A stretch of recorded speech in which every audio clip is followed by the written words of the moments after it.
Kami percaya Tuhan, kami datang di tempat ini bukan kebetulan. Kami percaya Tuhan, Kau menetapkan langkah-langkah hidup orang yang berkenan kepadamu.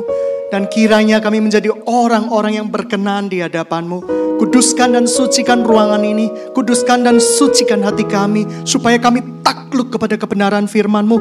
Kami belajar taat kepada perkataan-perkataan-Mu. Terima kasih Tuhan. Kuasai tempat ini dengan hadirat-Mu. Karena hanya Engkau sajalah yang layak ditinggikan, layak disembah. Jangan pernah kami mencuri kemuliaan-Mu Tuhan. Dan biarkan saja Engkau yang dimuliakan di tempat ini.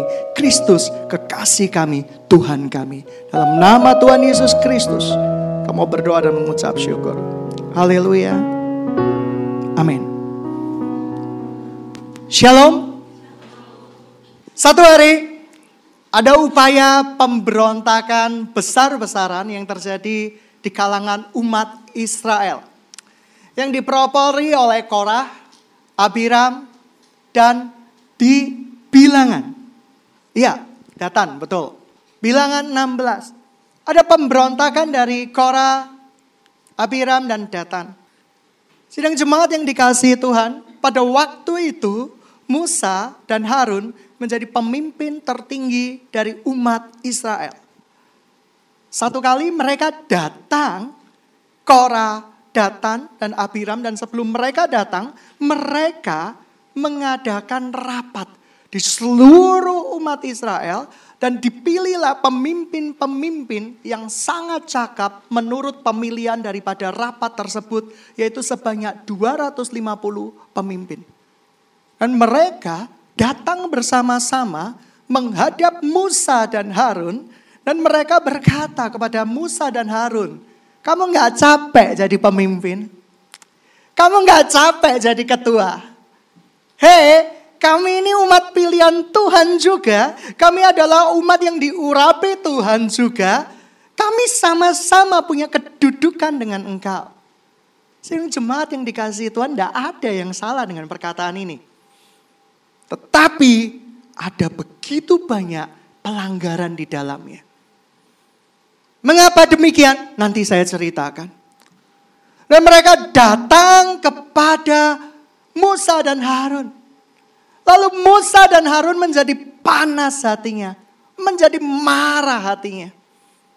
Lalu mereka berkata, Musa dan Harun berkata kepada pimpinan-pimpinan itu, baik, kita akan tahu siapa yang dipilih Tuhan dan siapa yang diurapi oleh Tuhan. Masing-masing bawa bakar-bakaran. Mari kita bakar sesuatu di ukupan di rumah Tuhan. Dan apa yang terjadi? Musa dan Harun membawa perkara ini di hadapan Tuhan. Dan ketika Musa dan Harun membawa perkara kejadian ini di hadapan Tuhan, Tuhan langsung berfirman, saat ini juga ke-250 orang itu akan dilenyapkan di muka bumi ini. Kalau Anda lihat hatinya Musa dan Harun, dia gak berkata, syukurin Tuhan, mati mereka. Mereka berani-beraninya nentang saya. Tapi tidak. Musa dan Harun langsung sujud, telungkup di hadapan Tuhan. Dan mereka, Tuhan, jangan sampai kesalahan satu orang, semuanya Engkau lenyapkan. Tapi Tuhan berkata berbeda. Sudah, suruh orang-orang Korah datang. Ya, suruh orang-orang Korah datang. Dan 250 orang itu datang, sudah. Percaya, taat saja, mereka suruh datang. Dan ketika mereka datang dan mau melakukan persembahan kepada Tuhan, apa yang terjadi? Peristiwa likuidasi terjadi saat itu. Gempa bumi, bumi terbelah, dan seluruh anak istri beserta 250 orang itu betul-betul lenyap di dalam tanah. Tuhan memberitahu kepada Musa dan Harun bahwa dia sudah dipilih oleh Tuhan. Melihat kejadian itu, marahlah bangsa Israel. Bangsa Israel berkata, Musa, Harun, kamu kejam. Kamu sangat-sangat kejam. Mengapa? Kamu berani melenyapkan pemimpin-pemimpin 250 orang itu. Kamu gak punya hati, tak? Kamu gak punya otak, tak? Kamu gak punya pikiran, tak, Musa? Sidang jemaat yang dikasihi Tuhan. Musa dan Harun tidak salah. Jabatan iman haruslah dari keturunan Harun. Karena itu yang difirmankan oleh Tuhan. Tapi seringkali kita mendengar sesuatu yang kelihatannya masuk akal di telinga kita. Kok memimpin pujiannya langsung ya dipilih, ditunjuk? Kok gak lewat rapat ya? Wah, ini bukan demokrasi, ini demokrasi namanya. Ini kok langsung dipimpin ya? Kok langsung ditunjuk ya? Kok gak tahu ya? Worship leader ini kualitasnya itu rendah. Dibanding dengan suara saya, ya lebih tinggi saya. Kenapa dipilih seperti itu? Apa-apaan ini? Mungkin berapa banyak orang mendapat pembenaran kata-kata di telinga yang seakan-akan benar. Kamu udah dewasa. Kenapa kamu diatur-atur oleh pemimpinmu? Kenapa kamu diatur-atur oleh ibu dan bapak rohanimu? Kamu sudah dewasa. Kelihatannya benar. Kelihatannya masuk akal. Dan sisi ego kedagingan kita langsung meluap. Hati-hati sidang jemaat yang dikasihi Tuhan. Hati-hati dengan hal-hal seperti itu. Karena saya percaya kalau Tuhan sudah menetapkan seseorang, Tuhan akan bertanggung jawab dengan seseorang. Dan Tuhan akan menyelesaikan pekerjaannya di dalam diri seseorang. Saya percaya kalian adalah generasi yang dipilih oleh Tuhan. Dan oleh karena itu saya percaya apapun yang terjadi di dalam hidup Anda sekarang ini, Tuhan bertanggung jawab, Tuhan melihat, dan Tuhan akan menyelesaikannya buat kita semua. Ada amin? Katakan amin. Aku gak peduli sikapmu mencekno. Aku tidak peduli sikapmu menjengkelkan. Kasih salam kiri kanan. Tapi kalau Tuhan sudah berfirman, engkau adalah umat pilihan Tuhan. Tuhan akan bertanggung jawab, berperkara dan menyelesaikannya buat kamu. Amin? Amin. Saya gak peduli. Tetapi saya percaya bahwa Tuhan menetapkan langkah-langkah orang yang berkenan di hadapan Tuhan. Satu kali bangsa Israel yang sudah marah kepada Musa dan Harun. Mereka kehilangan kepercayaan terhadap otoritas yang dipilih oleh Tuhan. Maka Tuhan berkata kepada Musa dan Harun, suruh bangsa Israel ambilkan masing-masing, buatkan satu tongkat.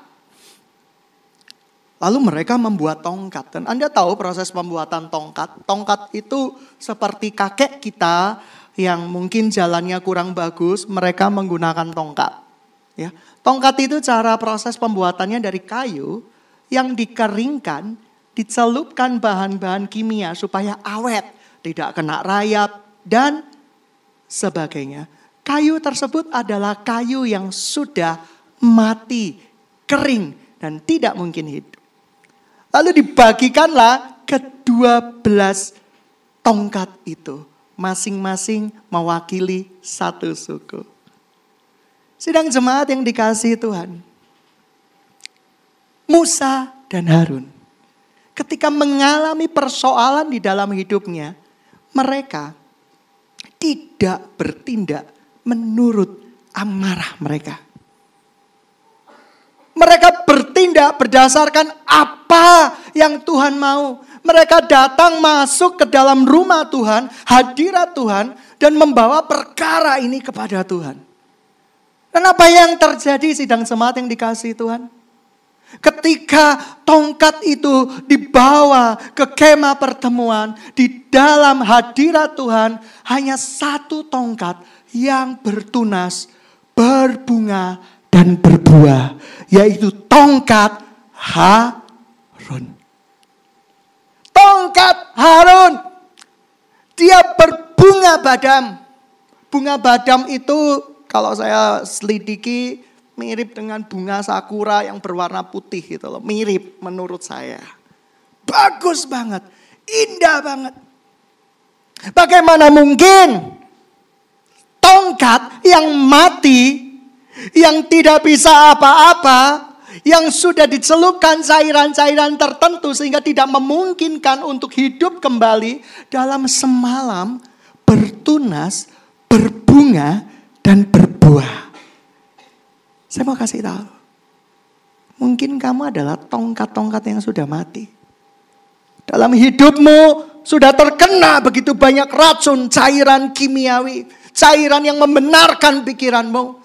Tetapi ketika engkau mau masuk ke hadirat Tuhan, ketika engkau mau datang kepada Tuhan untuk membereskan perkaramu, membawa perkaramu, saya jamin hidupmu akan berbuah, hidupmu akan berbunga.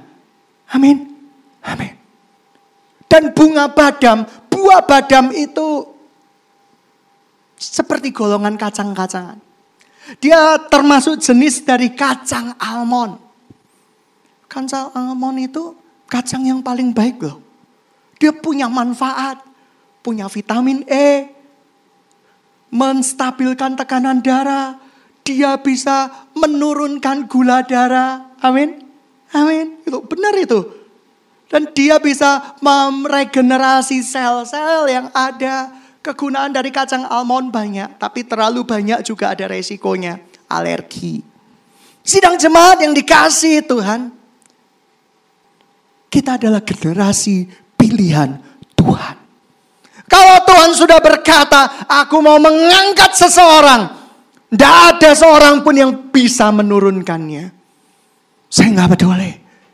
Sebetapa buruknya contoh worship leader.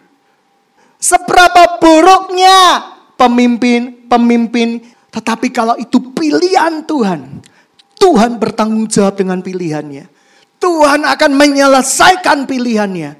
Dan Tuhan akan menyelesaikannya dengan luar biasa. Dan dengan membawa kemenangan yang sangat-sangat indah. Sidang jemaat yang dikasihi Tuhan. Tetapi ketika Tuhan berkata, percayalah kepadaku. Saya belajar mempercayai Tuhan. Karena saya percaya Tuhan pemilik hidup kita. Tuhan yang menentukan nasib kita, langkah-langkah kita. Dan oleh karena itu kita belajar percaya saja. Ketika awal pendirian sekolah, ketika awal pendirian segala sesuatu, ketika gereja ini berdiri, semuanya diawali dengan kata percaya saja. Aku yang akan menuntunmu, aku yang akan membimbingmu, dan aku akan yang menyelesaikan umat pilihanku di tempat ini. Gereja ini bukan berisi dengan orang-orang yang baik, orang-orang yang bermasalah. Saya salah satunya. Kita berisi bukan dengan orang-orang yang holy man, holy girl, enggak. Dunia malam. Orang yang pernah salah, pernah sakit. Tetapi Tuhan pilih kita. Oleh karena itu, kita memang selalu tampil berbeda. Umat pilihan Tuhan itu tampil berbeda. Tapi Tuhan sudah memilih. Tuhan sudah menyertai kita selama ini. Dan Tuhan akan menyelesaikannya buat kita. Mujizat Tuhan dinyatakan setiap hari. Karena bagi saya mujizat itu setiap hari. Saya berdoa supaya sidang jemaat di tempat ini mengalami sebuah peristiwa yang bergantung penuh kepada Tuhan. Bukan bersandar pikiran kita. Oleh karena itu engkau disebut Tuhan generasi pilihan Tuhan. Generasi jawaban doa. Generasi jawaban doa adalah generasi tongkat Harun. Di mana Anda disepelekan, Anda tidak dipercaya, kepemimpinan Anda dipertanyakan. Tetapi Tuhan yang membuat Anda berbuah, berbunga, dan bertunas. Kebalik. Amin. Langsung ada serangan dari iblis. Generasi pilihan Tuhan, kamu sering gagal, kamu sering buat dosa, lagi-lagi najis, lagi-lagi najis. Kasih salam kiri kanan kembali. Bilang, Tuhan gak mungkin gagal. Tuhan gak mungkin gagal. Menertawakan kemustahilan. Kamu terikat dengan pornografi. Suatu saat aku akan terikat di hadirat Tuhan. Amin. Amin. Bukan dengan kekuatan kita, tapi dengan kekuatan Tuhan. Tuhan datang untuk mempermalukan hikmat orang-orang yang paling berhikmat sekalipun. Orang-orang yang pandai sekalipun. Percepatan Tuhan itu adalah terjadi ketika kita datang ke hadirat Tuhan. Membawa perkara kita di hadapan Tuhan. Dan Tuhan yang akan membuat tongkat-tongkat otoritas kita bertunas dalam waktu semalam saja. Sidang jemaat yang dikasihi Tuhan. Oleh karena itu, jangan mau diintimidasi iblis. Kamu bodoh, kamu gagal, kamu kok masih mau aja dijadikan boneka oleh papa rohanimu, mama rohanimu. Kapan kamu mau bangkit? Bilang sama iblis-iblis, aku bergantung penuh sama Tuhan. Aku bonekanya Tuhan. Aku pensilnya Tuhan. Lu mau apa? Kita punya cara untuk percaya dan bergantung penuh kepada Tuhan. Iblis punya segudang cara untuk penuduhan kepada kita. Mana mungkin berhasil, mana mungkin bisa. Ketika sekolah kami ada di sebuah lahan yang sangat kecil, yang sangat terbatas. Bagaimana mungkin sekolah yang kecil, dan kamu pikir orang-orang yang di dalamnya adalah orang-orang yang kira-kira super hebat, IP-nya 4, enggak. Orang-orang yang menurut dunia masih anak kecil kok diangkat jadi pemimpin. Bisa-bisa berantakan tempat ini. Tapi kalau Tuhan sudah berkata dia generasi pilihan, dia pemimpin pilihan, mau apa? Tuhan yang akan meningkatkan, Tuhan yang akan menaikkan, dan Tuhan yang akan menyelesaikan. Saya berdoa, sekolah ini bisa bersaing, sekolah ini bisa berdampak, sekolah ini bisa mengalahkan raksasa-raksasa pendidikan. Karena bagi saya pribadi, apa sih yang gak mungkin buat Tuhan kita?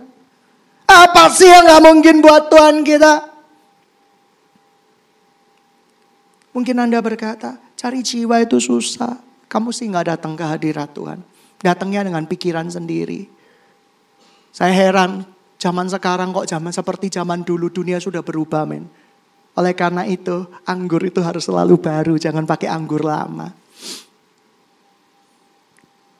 Tapi lain zaman, lain cara. Anggur Tuhan itu selalu baru, jangan pakai anggur yang lama. Ngajak. Belajar mengajak. Kalau firman itu tidak disampaikan, bagaimana orang mengetahui kebenaran firman itu? Sampaikan firman itu, ngajak. Jangan daganganmu aja yang diajak. Kalau dagangan kita ngajaknya itu brilian. Nanti ada makan mewah bersama dengan artis terkenal. Hao Zhe Shen Jinping. Gila enak ini. Ayo datang. Tapi saya mau kasih tahu sidang jemaat yang dikasihi Tuhan.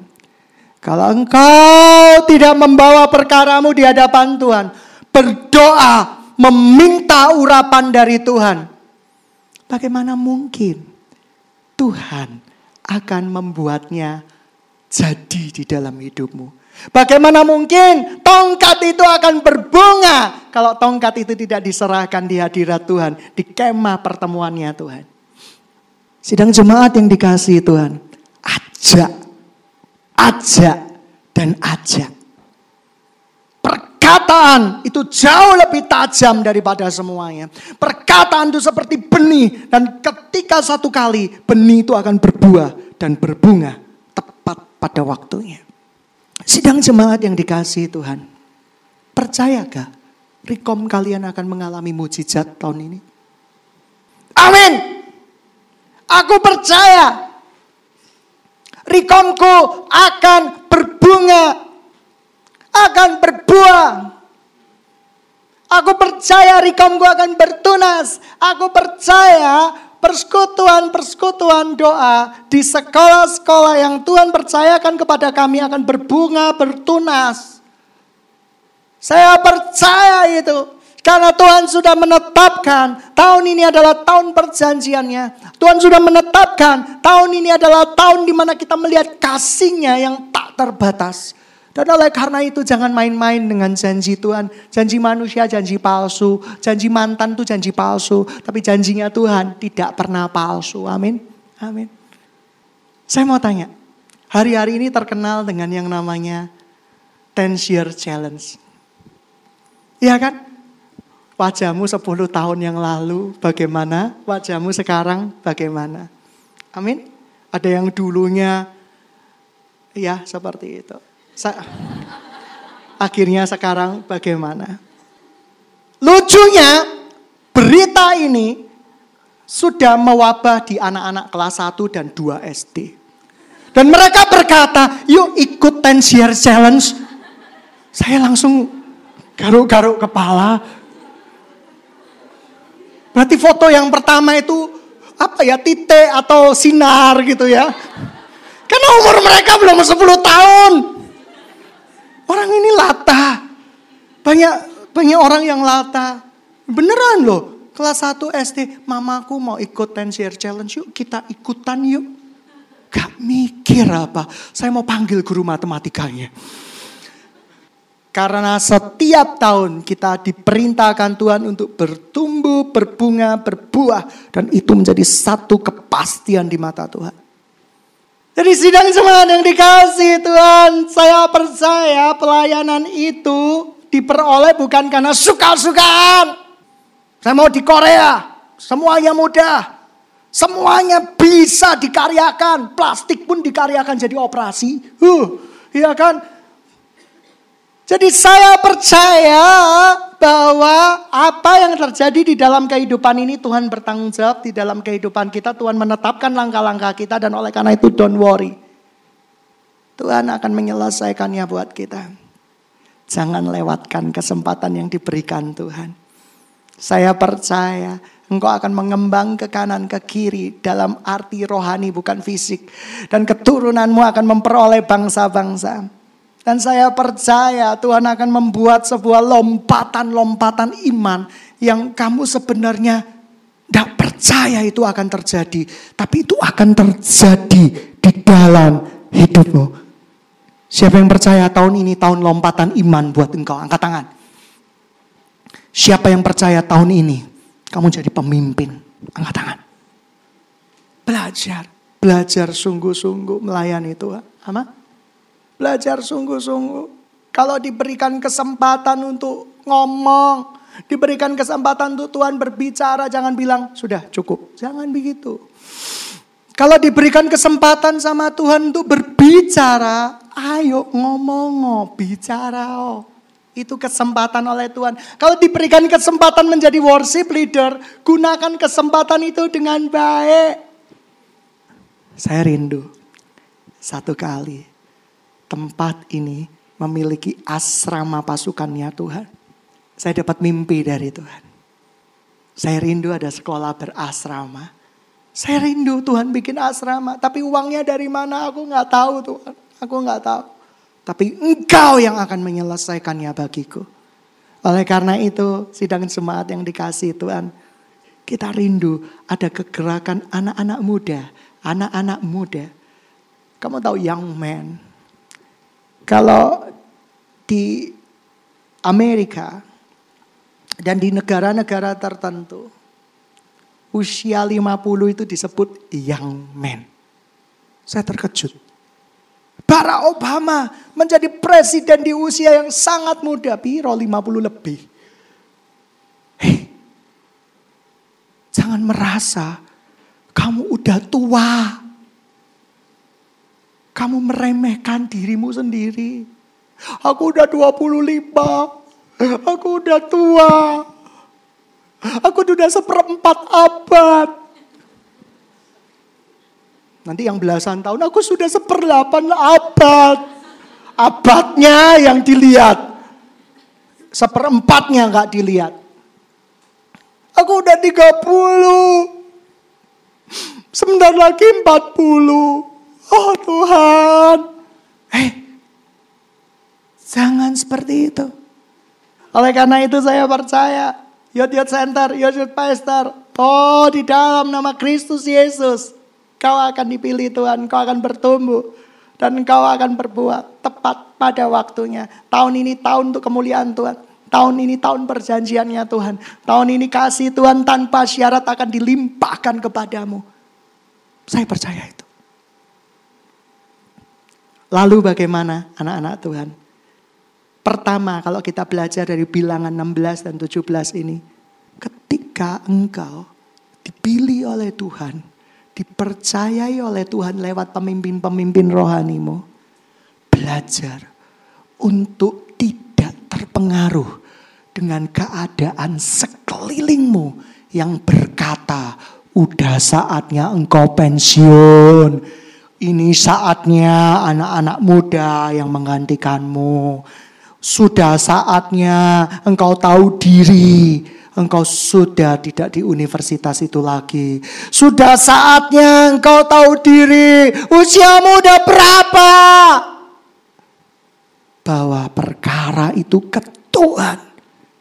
Saya lihat Musa dan Harun ini luar biasa. Dikeroyok 250 pemimpin hasil musyawarah mufakat. Tidak bergeming. Karena dia tahu Tuhan sudah memberikan tongkat imam itu pada keturunan Harun. Oleh karena itu, Tuhan sudah percayakan tongkat itu kepada kamu. Jangan pernah kamu buang, kamu lecehkan, dan kamu kekanak-kanakan dan berkata, no, it's not my time again. Saat engkau berkata seperti itu, tidak ada supernatural change yang terjadi di dalam hidupmu. Tapi kalau engkau berkata, sampai engkau berkata, stop, aku akan tetap berlari.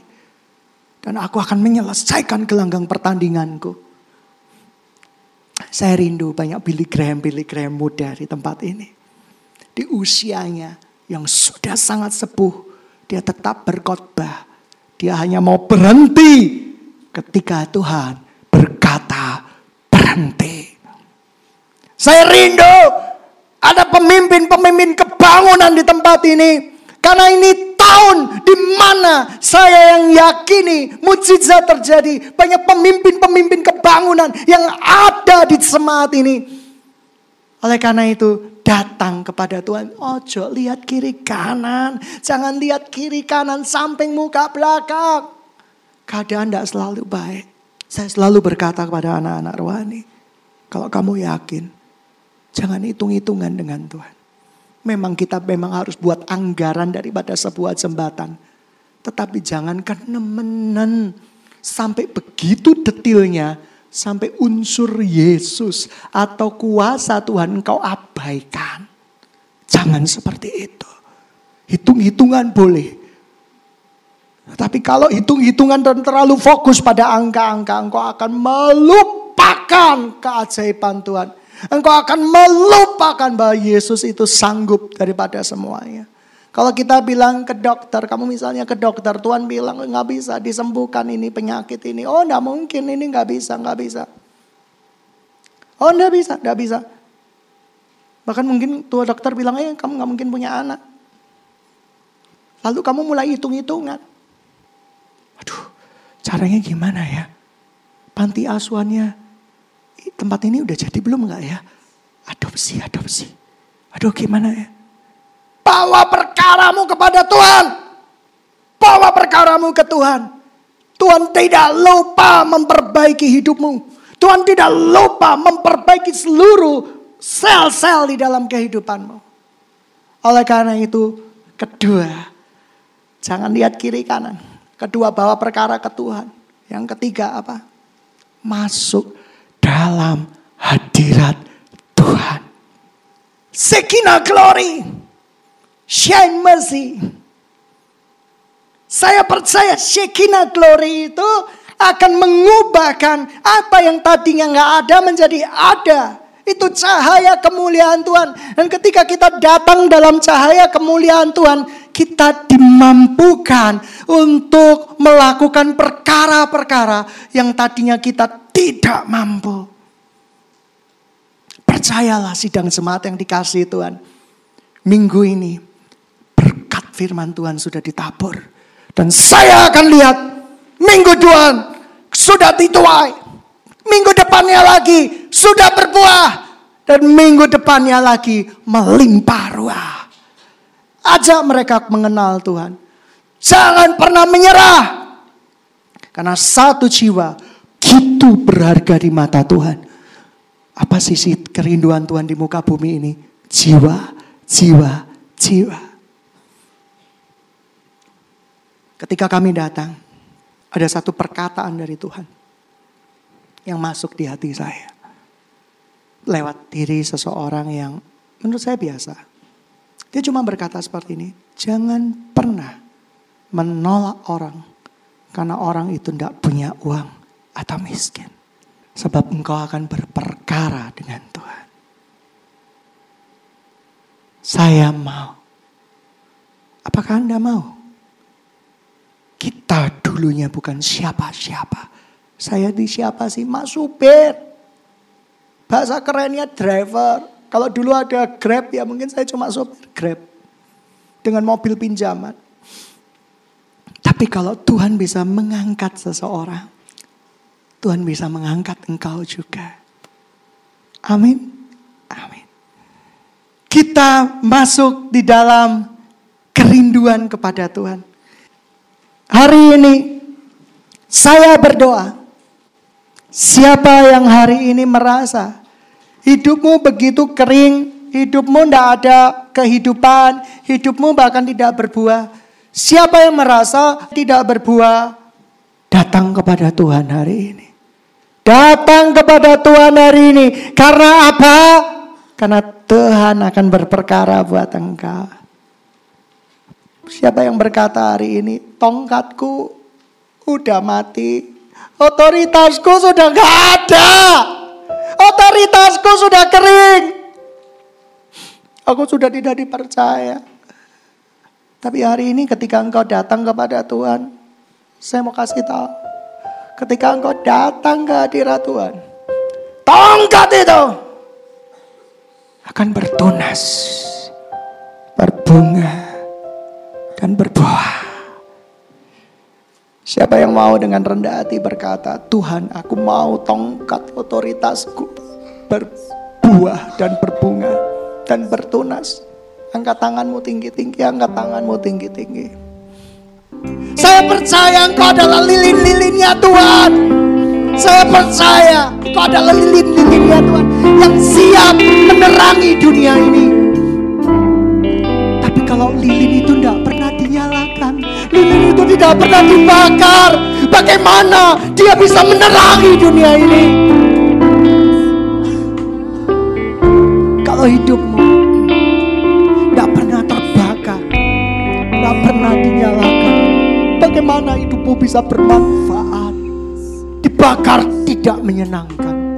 Lilin itu akan meleleh, tinggal kecil, dan mungkin akan padam.